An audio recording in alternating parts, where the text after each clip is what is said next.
Chhattisgarh express में बहुत स्वागत है आपका। मैं हूं आपके साथ अवंदीप। चलिए रुक करेंगे खबरों की ओर।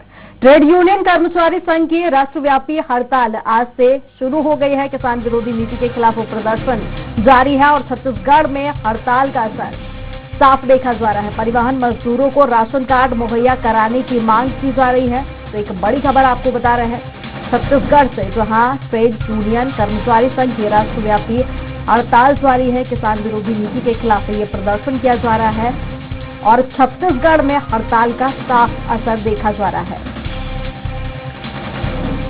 और इसी पर ज्यादा जानकारी के लिए संवाददाता शिवम मिश्रा लाइव जुड़ गए हैं। शिवम, क्या कुछ ज्यादा जानकारी मिल पा रही है? क्या कुछ ताजा अपडेट करना चाहती है, शेयर बाजार में बेचना चाह रही है, तो आज जी बिल्कुल। देखिए, जिस तरीके से केंद्र सरकार द्वारा लाए गए कृषि कानून और श्रम कानून के विरोध में देशव्यापी हड़ताल ट्रेड यूनियन द्वारा आयोजित की गई थी, इसका साफ असर छत्तीसगढ़ में देखने को मिल रहा है। इस वक्त हम मौजूद है राजधानी रायपुर के पंडरी स्थित बीमा ऑफिस में, जहां पर आप देख सकते हैं कि दफ्तर में किस तरीके से यहाँ पर कर्मचारी जो है पूरी तरीके से एक सुबह से बाहर निकले हुए और यहाँ पर एक प्रदर्शन को बड़ा रूप देने की कोशिश कर रहे हैं। लगातार यहाँ पर बड़ी संख्या पर जो एकत्रित हो चुके हैं इस वक्त यहाँ पर कर्मचारी, और भी आने वाले समय पर कर्मचारी यहाँ से आने वाले एक जंगी ऐलान इसे हम कह सकते हैं कि ट्रेड यूनियन द्वारा जो राजधानी रायपुर जिले भर में कम से कम 1 दर्जन से अधिक स्थानों पर ये देशव्यापी हड़ताल की जा रही है। तमाम मांगों को लेकर के केंद्र सरकार के खिलाफ यहाँ पर इस वक्त जंगी प्रदर्शन पर उतर चुके हैं ट्रेड यूनियन द्वारा। और देश भर में आपको बताना चाहूंगा कि 30 करोड़ से अधिक लोग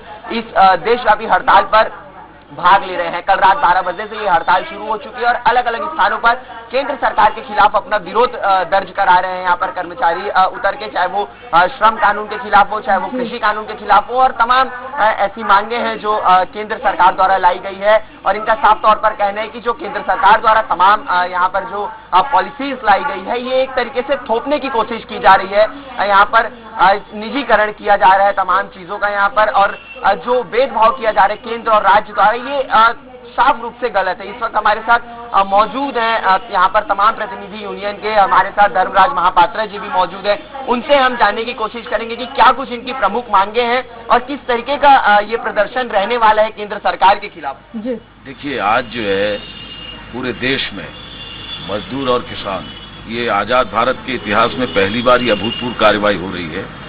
सरकार के सारे प्रतिबंधों के बावजूद, सारे दमन चक्र की कोशिशों के बावजूद 30 करोड़ से ज्यादा भारत के मजदूर और किसान वो सड़कों पर हैं, हड़ताल कर रहे हैं। वो ये मांग कर रहे हैं कि देश में जो लंबे संघर्षों के बाद इस देश में मजदूरों को अधिकार हासिल हुआ था, देश में जो श्रम कानून बनाया था, इस सरकार ने पूंजीपतियों के दबाव में वो श्रम कानून में बदलाव कर दिया।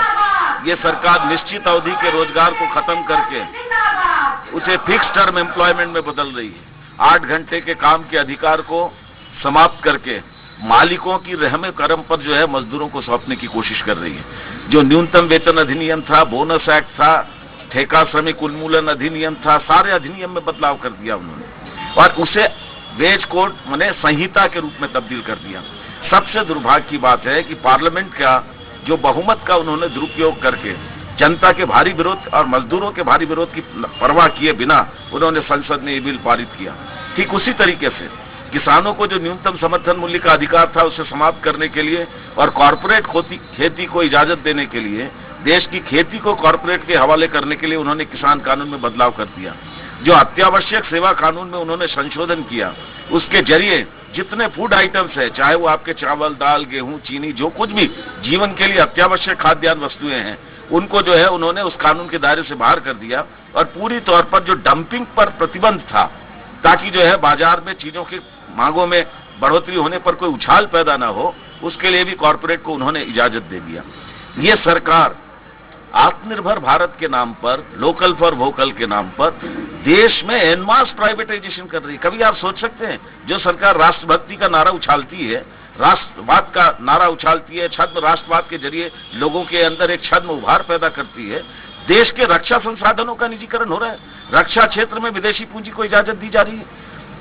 इंश्योरेंस के अंदर LIC वो ऑर्गेनाइजेशन है जिस ऑर्गेनाइजेशन ने 56 से लेकर अब तक भारत सरकार को केवल पिछले वित्तीय पंचवर्षीय योजना में 14.5 लाख करोड़ रुपया दिया।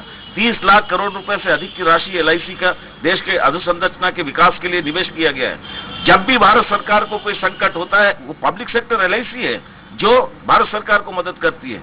आज दुनिया में कोई देश ऐसा नहीं है जो सरकार ने जितना उधार लिया उसका 25% जो है केवल एक इंस्टीट्यूशन दे, उस इंस्टीट्यूशन का नाम है LIC।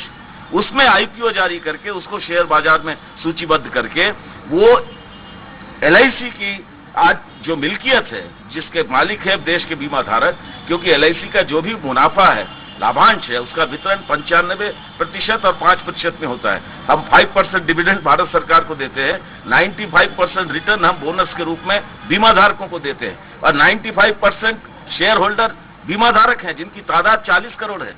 UN मतलब दुनिया में जो संयुक्त राष्ट्र ने देशों की सूची जारी की है, उसकी आबादी के हिसाब से देखा जाए तो चीन और भारत की आबादी के बाद सबसे बड़ी आबादी है भारतीय जीवन बीमा निगम के पॉलिसी होल्डर्स। और आज ये सरकार LIC को शेयर मार्केट में ले जाकर सूचीबद्ध करके इसको भी निजीकरण के रास्ते पर ढकेल रही। बैंक, बीमा, सेल, कोल, भेल, एयर इंडिया सारे पब्लिक सेक्टर को बेच रही। तो आत्मनिर्भरता कहां से रहेगी? आत्मनिर्भरता की बुनियाद है देश की अर्थव्यवस्था पर सरकार का नियंत्रण, राज्य का नियंत्रण। मोदी सरकार इस देश को कोरोना आपदा के समय आपदा को अवसर में बदलने का जो उन्होंने नारा दिया, वो आपदा में अवसर में बदलने के नारे के पीछे ये है कि देश की संपत्ति को केवल अदानी अंबानी के हवाले कर दो। हम ये कहना चाहते हैं भारत के मजदूर और किसान, ये श्रम कानून में जो बदलाव आपने अदानी अंबानी और देश के कॉर्पोरेट के दबाव में किया है, हमें मंजूर नहीं है, ये आपको वापस लेना पड़ेगा। देश की खेती को जो आपने निजी हाथों में बेचने का फैसला किया है, हमें वो मंजूर नहीं है, ये आपको वापस लेना पड़ेगा। तो ये थे हमारे साथ धर्मराज महापात्र जी, जिनका साफ तौर पर विरोध दिख रहा है केंद्र सरकार के खिलाफ। रश्क जी, और आप देख सकते हैं कि ये शुरुआती समय है केवल अगर कहा जाए तो जो मेन फोकस है वो यहाँ पर निजीकरण को लेकर साफ तौर पर नाराजगी देखी जा रही है। और कब तक ये जो हड़ताल है यूं ही जारी रहने वाली है? और दूसरी तरफ हम देख रहे हैं कोरोना का भी जिक्र किया, तो कोरोना का असर भारत में काफी ज्यादा देखा जा रहा है, तो क्या उसको लेकर भी गाइडलाइन का पालन हो रहा है यहाँ? जी बिल्कुल, निश्चित रूप से फिलहाल ये हड़ताल तो आज एक दिवसीय रखी गई है जो कल रात 12 बजे से शुरू हुई है और आज रात 12 बजे तक रहने वाली है। लेकिन इस एक दिवसीय हड़ताल में काफी बड़ा यहाँ पर विरोध देखने को मिल रहा है और राजधानी रायपुर पर अलग अलग तमाम जगहों पर यहाँ पर विरोध दर्ज किया जा रहा है। और जिस तरीके से भारत में कोरोना का असर देखने को मिल रहा है, बढ़ती संख्या पर हर रोज 50,000 की संख्या पर देश भर में कोरोना संक्रमितों की पहचान की जा रही है, तो निश्चित ही यहाँ पर गाइडलाइन का भी पालन किया जा रहा है, यहाँ पर सोशल डिस्टेंसिंग का भी पालन किया जा रहा है। और मैं आपको दिखाना चाहूंगा एक छोटा सा नजारा कि यहाँ पर हैंड सैनिटाइजर भी रखा गया है यहाँ पर हड़ताल पर। तो निश्चित ही रूप से जिस तरीके से केंद्र सरकार द्वारा गाइडलाइन जारी की गई है, राज्य सरकार द्वारा गाइडलाइन जारी की गई है बढ़ते संक्रमण की चेन को तोड़ने के लिए, वहाँ इसका भी इस चीज का पालन किया जा रहा है। सभी लोग मास्क लगाए हुए हैं, सोशल डिस्टेंसिंग का पालन कर रहे हैं। बड़ी संख्या पर यहाँ पर लोग नाराजगी को ज्यादा ही लोगों में देखी जा रही है निजीकरण को लेकर और सारी जो मांगे हैं। अगर जिम्मेदारों की बात की जाए तो क्या किसी जिम्मेदार ने अभी तक इस पूरे मामले को लेकर संज्ञान लिया है?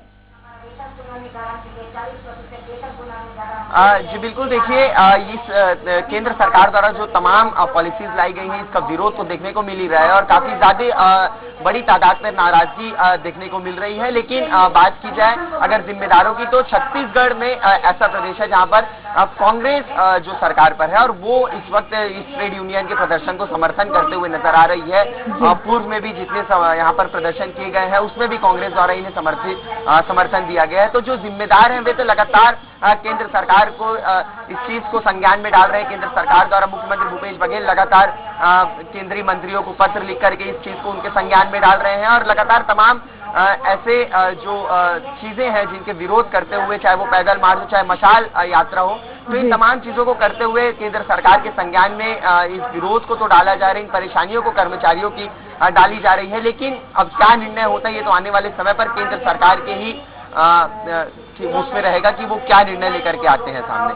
चलिए शिवम, यहाँ पर राज्य सरकार की भी काफी हद तक मदद मिल रही है, तो देखना काफी दिलचस्प होगा कि कितनी मांगे इनकी पूरी होती हैं। आप नजर बनाए रखिएगा, वापस आऊंगी आपके पास। तमाम जानकारी साझा करने के लिए बहुत शुक्रिया।